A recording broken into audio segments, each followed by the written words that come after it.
توجد العديد من الطرق التقليدية كان يستخدمها بعض السيدات لكي يتمكنوا من معرفة وتحديد جنس الجنين، ولكن بالفعل كل تلك الطرق غير مثبتة علمياً.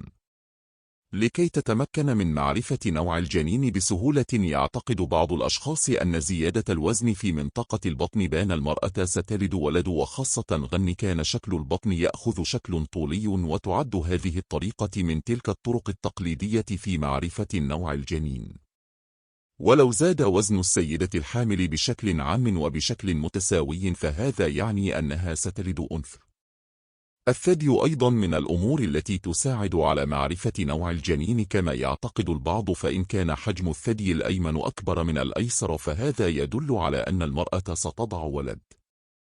نوع الطعام الذي تريد المرأة الحامل تناوله في فترة الحمل، فإن كنت تريدين تناول الحلويات بكثرة فهذا يعني حامل ببنت، وإن كنت تريدين تناول الأطباق المالحة فهذا يعني حامل في ولد. وطريقة النوم، إن كنت تنام على الجنب اليسار فأنت حامل بولد، ولو كنت تنامين على جنب اليمين ففي الغالب حامل في بنت. قياس القدم، إن تغير مقياس قدميك في فترة الحمل وكبرت مقاس قدميك فهذا يدل على أنك حامل في ولد، إما إذا لم يتغير حجم قدمك فهذا يدل على أنك حامل في بنت.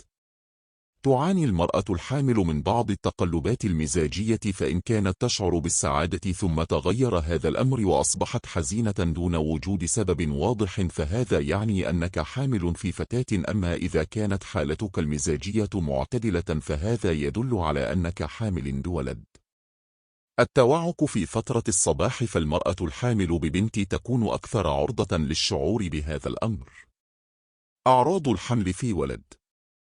في بداية الأمر ستشعر المرأة بغثيان في الصباح فهذا يدل على أن المرأة تحمل في رحمها ولد. مشكلات البشرة، الحمل في ولد لا يجعل البشرة تتعرض لأي مشاكل، منها ظهور حب الشباب أو الرؤوس السوداء والبيضاء وهكذا، ولكن المرأة الحامل قد يظهر لها بعض الهالات السوداء. الرغبة الشديدة في الإكثار من تناول الطعام وخاصة الأطعمة المالحة.